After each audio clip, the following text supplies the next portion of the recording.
Bismillah Ar-Rahim. Assalamu alaikum wa rahmatullahi wa barakatuh.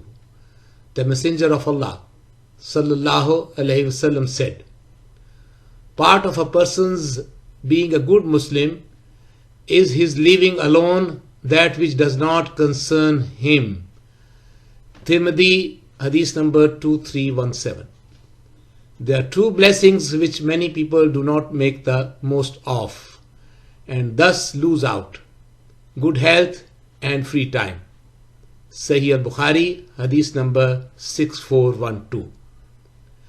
If a person falls sick or travels, reward will be recorded for him for that which he used to do when he was at home and was healthy. Sahih Al-Bukhari, Hadith number 2996. Assalamu alaikum wa rahmatullahi wa barakatuhu.